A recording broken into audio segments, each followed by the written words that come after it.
దేవుని పిల్లలారా, అయ్యగారు వాక్యాన్ని చెప్తూ యేసు ఎవరు అనే మాటను ఆయన 2-3 పర్యాయాలు అనడం నేను విన్నాను. నా మనసు కూడా ఆ దిశగానే ప్రయాణం చేయటం మొదలయ్యింది. యేసు ఎవరు అంటే ఆనాటి నుండి నేటి వరకు కూడా యేసు క్రీస్తు ఎవరో చాలా మంది అర్థం చేసుకోవటం లేదు, అర్థం కావడం లేదు. ఉదాహరణకి ఒక మాట చెప్తాను. యేసు క్రీస్తు శిష్యులు దోణిలో ప్రయాణం చేస్తూ ఉన్నారు. ప్రయాణం చేస్తూ ఉన్నప్పుడు ఆ సముద్రం మీద పెద్ద గాలి తుఫాను వచ్చింది. నీళ్లు ఎగసి పడుతూ ఉన్నాయి. వారున్నటువంటి ఆ దోణి మీదకు కూడా నీళ్ళు వస్తూ ఉన్నాయి. యేసుక్రీస్తు ప్రభువు అలాగ కొద్దిసేపు నిద్రపోయాడు అని వ్రాయబడింది. ఈలోపు ఈ గాలి తుఫాను వస్తూ ఉంది. శిష్యులు కంగారు పడిపోతూ ఉన్నారు. కంగారు పడిపోయి కలవరపడిపోయి యేసుక్రీస్తు దగ్గరకు పరుగున వచ్చి అన్నారు, యేసుక్రీస్తు ప్రభువా, మేము నశించిపోతూ ఉంటే నీకు చింత లేదా, నువ్వు ఎలా నిద్రపోతున్నావు అని అడిగారు. ఆయన లేచి గాలిని గద్దించగా, సముద్రాన్ని గద్దించగా గాలి నిమ్మళమాయను. గాలి ఆగిపోయింది, నీటి అలలు ఆగిపోయినాయి. అప్పుడు వారు ఏమన్నారో తెలుసండి? ఎవరు వాళ్ళు? పక్కనున్న శిష్యులు అంటారు, ఈయన ఎవరో, ఈయనకు గాలియు సముద్రమును లోబడుచున్నవి.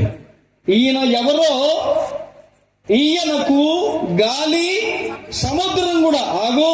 సముద్రం అంటే ఆగిపోయింది. ఆశ్చర్యం, ఈయనెవరు అని అనుకుంటున్నారు. ఎవరో తెలుసా వాళ్ళు?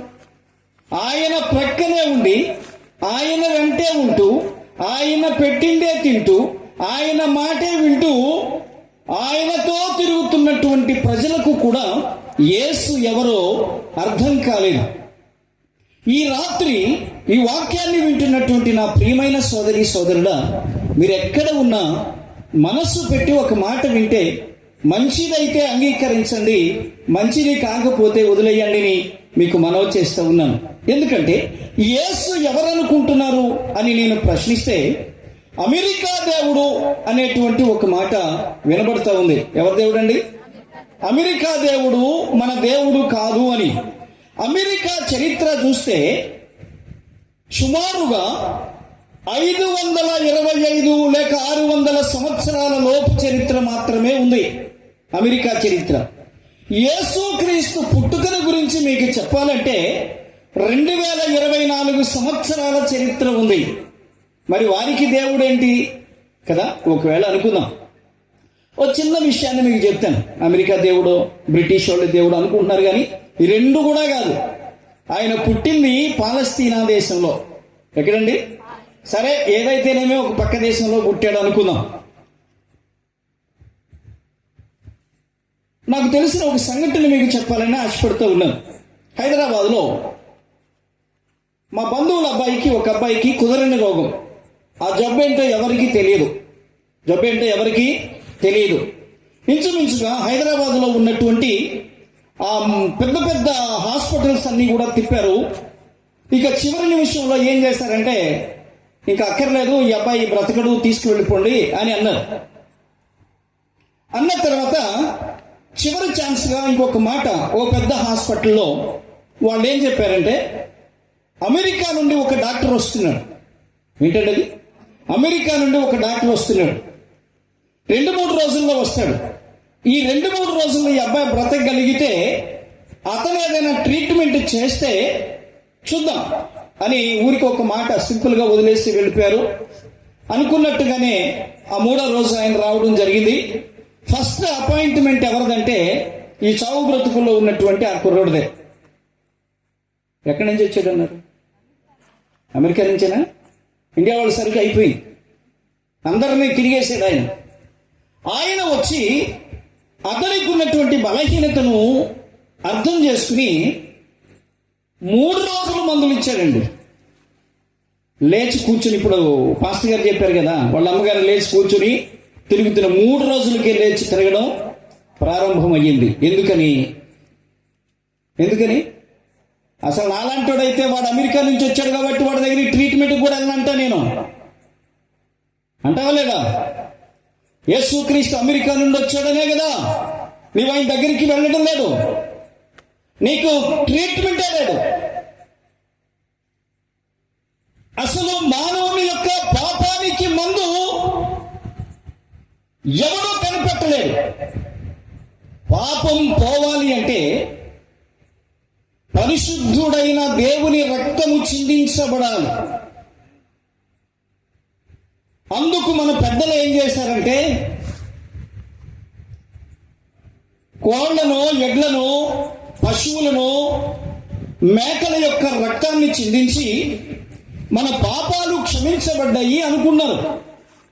వాస్తవానికి అన్ని శాస్త్రాలు చెప్పిన మాట ఏమిటంటే, వాటి వలన కాదు గాని పరిశుద్ధుడైన దేవుని రక్తము చేత మాత్రమే మానవుని యొక్క పాపాలకు పరిహారం ఉంది అని చెప్తే, అందుకు ఎవరు ముందుకు రాకపోతే యేసుక్రీస్తు మాత్రమే భూమి మీదకి వచ్చి ఆయన రక్తాన్ని చిందించినటువంటి దేవుడు అని ఈ రాత్రి మీకు జ్ఞాపకం చేస్తున్నాను. ఆ రక్తములోనే మనము నీతిమంతులుగా మార్చబడతాం.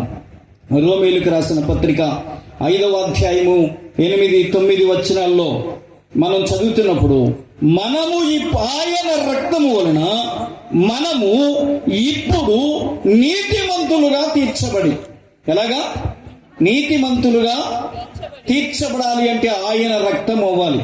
నీతిమంతుడు కానివాడు నిత్యవానికి వారసుడు కాదు. నిత్య జీవం అనగా దాన్ని మోక్షం అనండి, స్వర్గం అనండి, పరలోక రాజ్యం అనండి, ఏదైనా గాని ఒక వ్యక్తి మోక్షానికి చేరాలి అంటే ఈ రక్తము వలన తమ పాపాలను కడుక్కున్నటువంటి వ్యక్తి మాత్రమే పరలోకానికి వెళ్తాడు. ఎన్ని పూజలు పునస్కారాలు చేసినా, ఎన్ని ప్రార్థనలు, ఎన్ని ఖర్చులు పెట్టినా, నీవు నేను మనం పరిశుద్ధులం కాకుండా దేవుని రాజ్యానికి లేక స్వర్గానికి వెళ్ళలేము అనే సంగతి మీకు జ్ఞాపకం చేస్తున్నాను.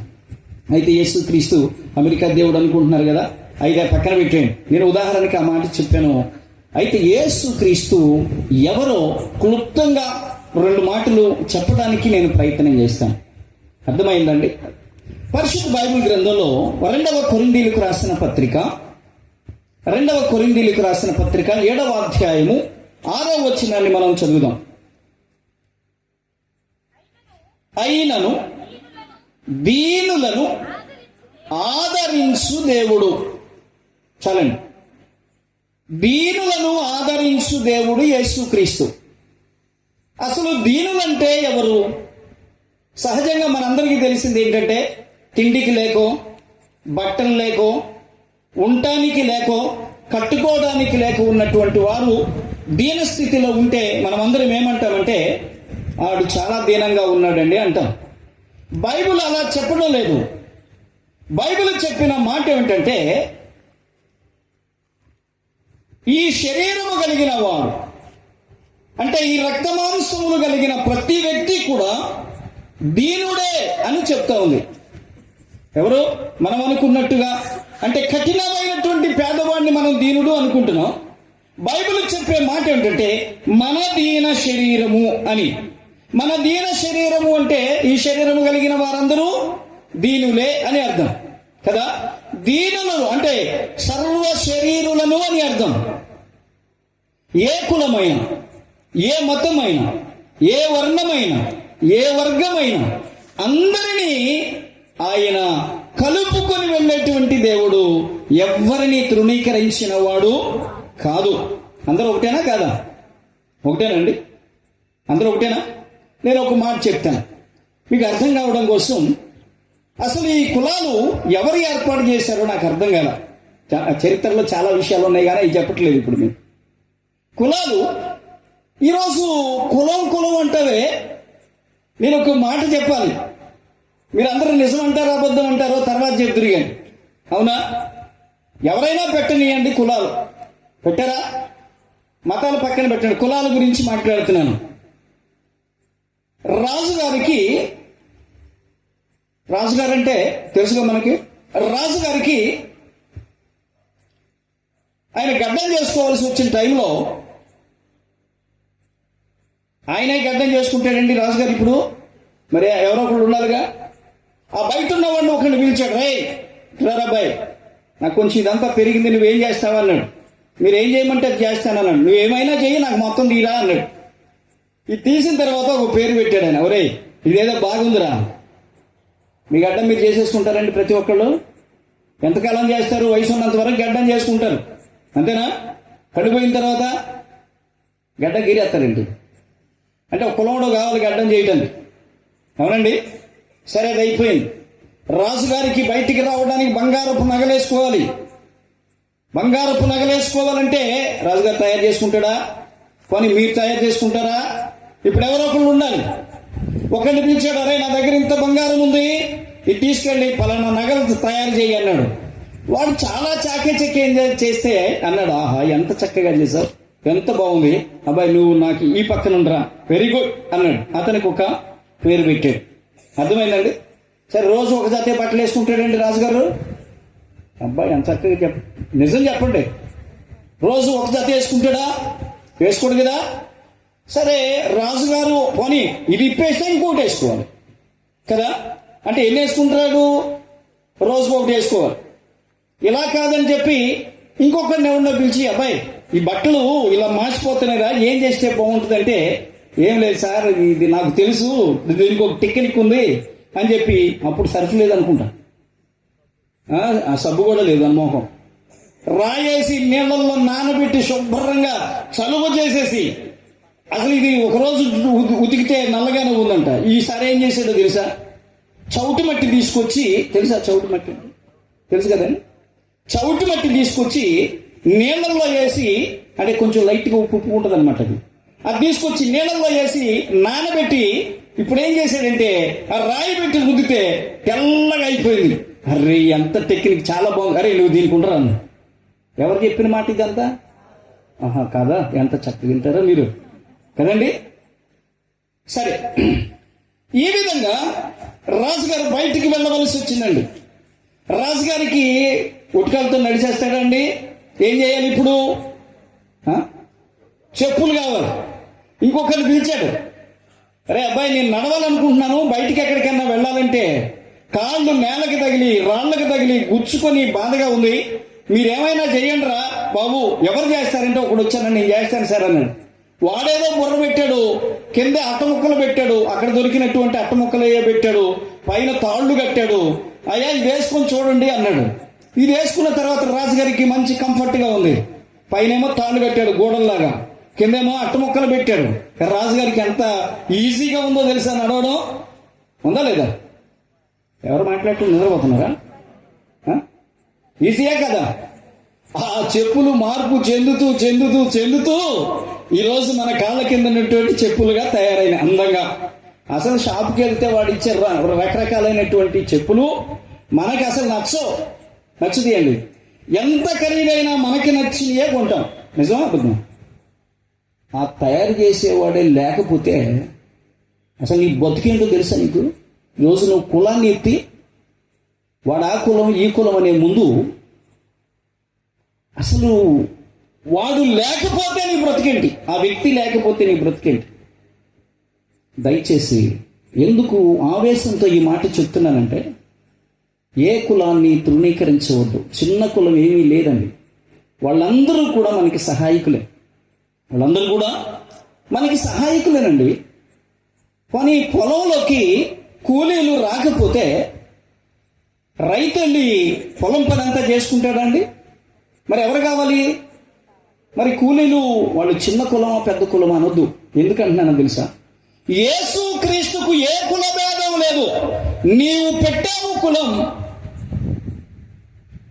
దేవుని చిత్తాన్ని వ్యతిరేకంగా జీవిస్తున్నావని రాత్రి మీకు జ్ఞాపకం చేస్తున్నాను.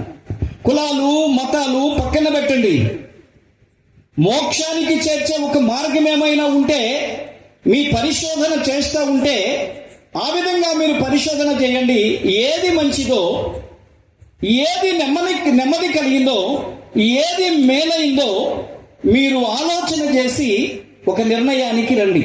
అంతే తప్ప ఈ రాత్రి మీకు యేసు ఎవరు అంటే దీనులను ఆదరించు దేవుడు. దీనులు అంటే సర్వ శరీరులండి. అంటే వారు ఏ కులమైన, ఏ మతమైన, ఏ వర్ణమైన, ఏ వర్గమైన, నల్లోడైనా, తెల్లోడైనా, అమెరికావుడైనా, పాలస్తీనా వాడైనా, భారతీయుడైనా అందరూ ఒకటే. అందరూ లేదు అమెరికా వాడు ఎవడన్నా ఉంటే చూడండి, కోచ్ చూద్దాం, వాడు లోపల నుంచి బ్లడ్ వస్తుందో లేకపోతే తెల్లగా ఉంటాడు కదా, ఆ లోపల నుంచి ఏమన్నా పాలు వస్తాయేమో చూద్దాం. ఏమండి, భారతీయులకు పోతానంటే ఒప్పుకోరు, ఎందుకంటే వాళ్ళు అక్కడ ఉన్నారు కాబట్టి మనం అన్నా సరిపోద్ది, వాడికి వినపడదు కదా. ఇప్పుడు మీకు కానీ వినపడింది అనుకోండి, తోలు తీసేస్తారు నన్ను కదా. అందుకే నేను మిమ్మల్ని అంటున్నా, ఎవరిని కోసినా వచ్చేది రక్తమే కదా. ఏమనండి, పోనీ చిన్న కులం వాడికి 2 గుండెలు, పెద్ద కులం వాడికి 3 గుండెలు ఉంటాయా? గుండెకాయ ఉంటాయా? అట్లా కూడా ఉండవా? మీ అందరికీ తెలుసు. కానీ దేవుని పిల్లలారా, మీకు ప్రేమతో మనం చేస్తున్న మాట ఏమిటంటే, యేసు క్రీస్తు దీనులైన మనలను ఆదరించేవాడు. ఇందాక అయ్యగారు చెప్తూ ఎలాగ ఆదరిస్తాడంటే, 38 సంవత్సరాల నుండి కోనేటి దగ్గర పడి ఉన్నటువంటి ఒక రోగి అందరూ విడిచిపెడితే అతడు కదలలేని స్థితిలో ఆ స్థలంలో కోనేటి దగ్గర ఉన్నప్పుడు అక్కడ ఒక విషయాన్ని రాస్తాడు. ఏమనంటే, ఒక దేవదూత వస్తాడట, కోనేటిలో ఉన్న నీటిని కదిలిస్తాడు. ఎప్పుడైతే నీరు కదిలింపబడిందో అక్కడ ఉన్నటువంటి రోగులలో ఎవరైతే మొదట ఆ నీళ్ళల్లో పడిపోతారో వాడు బాగవుతాడు అని. అర్థమైందండి? వారు బాగవుతారు అని. 38 సంవత్సరాల నుండి అక్కడే ఉంటున్నాడు కానీ అతడికి మాత్రం బాగవుట్లా. అతను మాత్రం నీళ్ళల్లో పట్టలేదు.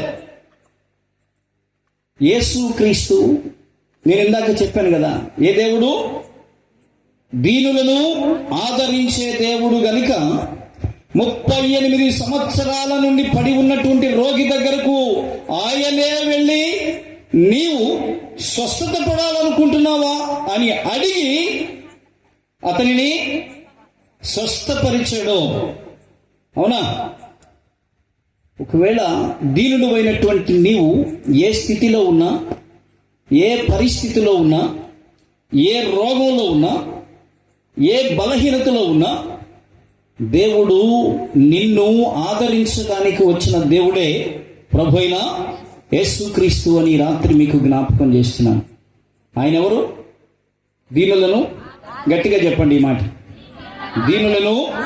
ఎస్, ఎవరు దీనులంటే ప్రపంచంలో ఉన్న ప్రతి సర్వ శరీరం కలిగిన ప్రతి మనిషి దీనుడే. ఒకవేళ నీవు ఈ శరీరము కలిగిన వాడవై ఉండి, అది రోగమైన, అది బాధైనా, అది బలహీనతైనా, అది కష్టమైన, కరువైన, ఖడ్గమైన, ఏ స్థితిలో నీవున్నా ఈ రాత్రి నిన్ను ఆదరించేవాడే ప్రభువైన యేసుక్రీస్తు అని మీకు జ్ఞాపకం చేస్తూ ఉన్నా. రెండవ విషయాన్ని కూడా మీకు ఒకసారి జ్ఞాపకం చేస్తాను. 118వ కీర్తన 1వ చరణాన్ని మనం చదివితే అక్కడ ఏమని రాస్తాడంటే, యెహోవా దయగలిగిన దేవుడు. చాలండి, దయగలిగిన దేవుడు. చెప్పండి. ఇందాకేం చెప్పాను? మీరు చెప్పకపోతే ఇక నేను ఇక్కడి నుంచి దిగను, తెలుసు కదా. చెప్పండి. దీనులను ఆదరించే దేవుడు. ఇప్పుడు దయగలిగిన దేవుడు. ఎంత దయ అంటే మనుషుల మీద. నిజంగా దేవుని పిల్లలారా, ఒక ఆయనకి, రాజుగారికి ఆయనకేదో మరణకరమైన వ్యాధి వచ్చింది. ఏమొచ్చింది అంటే ఆ వ్యాధితో చచ్చిపోతాడు. ఏమో వినపడుతుందిగా? ఆ వ్యాధితో చచ్చిపోతాడు. ఎవరికి వచ్చింది? చిన్నోడు కాదు, రాజుగారికి వచ్చింది. ఒక ప్రవక్త వచ్చి ఏమని చెప్పాడంటే, ఇదిగో రాజుగారు, నువ్వు చచ్చిపోబోతున్నావు, నీకు అలాంటి రోగం వచ్చింది, కాబట్టి నువ్వు నీ ఇంటిని చక్కబెట్టుకో అని అంటే ఆయన ఏమన్నారో తెలుసండి? నేను చచ్చిపోతాను బాబు అలా. ఆయన ముఖము గోడ తట్టు తిప్పుకుని దేవుని ఎదుట మోకరించి ప్రార్థన చేస్తూ ఉన్నాడు. నీవు కృప కలిగిన దేవుడవు కదా, మనుషులు చేసినటువంటి గొప్ప కార్యాలన్నీ దృష్టిలో పెట్టుకునే దేవుడవు కదా, నీ పట్ల నేను ఎన్ని గొప్ప కార్యాలు చేశానో, ఎన్ని మంచి పనులు చేశానో, దయచేసి కృపతో నన్ను జ్ఞాపకం చేసుకోమని కన్నీరు విడుచుచు యెహోవాను ప్రార్థన చేస్తూ ఉంటే, ఏ ప్రవక్త అయితే వచ్చాడో చనిపోతావని చెప్పాడో అదే ప్రవక్త బయటికి వెళ్ళక ముందే తిరిగి వచ్చి ఏమన్నాడంటే, నీవు కన్నీళ్లు విడుచుట దేవుడు చూశాడు, నీ ప్రార్థన దేవునికి వినబడింది, ఇంకా 15 సంవత్సరాలు ఆయుష్ని ఇస్తున్నాడు అని చెప్పమన్నాడు అన్నాడు. ఎన్ని సంవత్సరాలు ఎవరిస్తారు చెప్పండి? నేను 2011వ సంవత్సరంలో నాకు ఒక యాక్సిడెంట్ అయింది. యాక్సిడెంట్లో డాక్టర్ అన్నాడు, నువ్వు ఎందుకని చచ్చిపోలేదు అన్నాడు. నమ్ముతారు ఈ మాట? డాక్టర్ అంటాడా? నన్ను అన్నాడు, ఒకవేళ నీవు బ్రతికేవు కనుక నీకు 2 చేతులు ఇరిగిపోయింది, ఒక చేతికి ఆపరేషన్ చేశాడు, 2వ చేతికి చెయ్యను అన్నాడు. ఎందుకంటే నువ్వు ఎక్కువ కాలం బ్రతకవు కాబట్టి, నువ్వు తొందరలో చచ్చిపోతావు అన్నాడు. ఎందుకన్నాడో తెలీదు. ఈ మాటను ఇప్పుడే నేను బయట పెట్టాను, ఎవరికి తెలియదు ఆ సంగతి.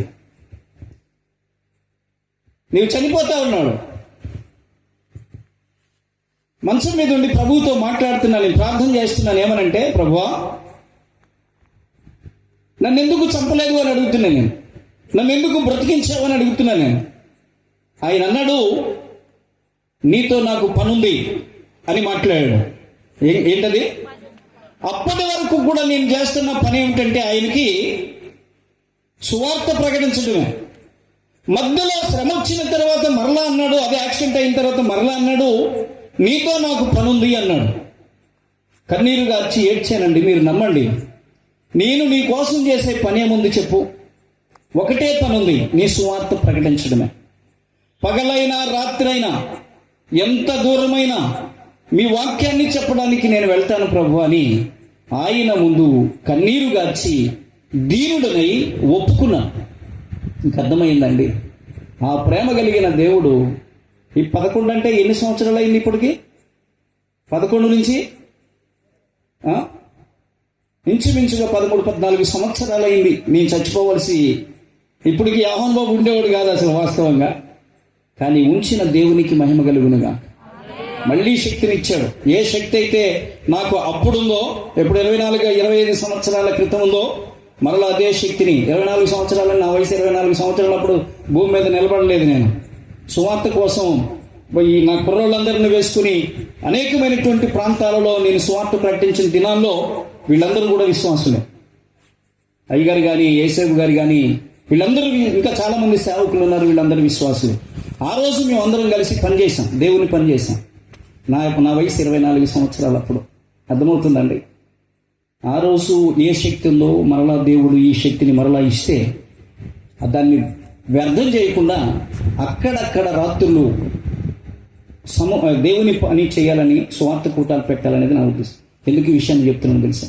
ఆయన దయగలిగిన దేవుడు. అంటే చచ్చిపోతావురా అని చెప్పిన డాక్టరు తిరిగి బ్రతికించాడు చూసారా, అది ఆయన దయ. ఎవరు బ్రతికిస్తారండి? మనుషులు బ్రతికించగలరా? మందులు బ్రతికించగలవా?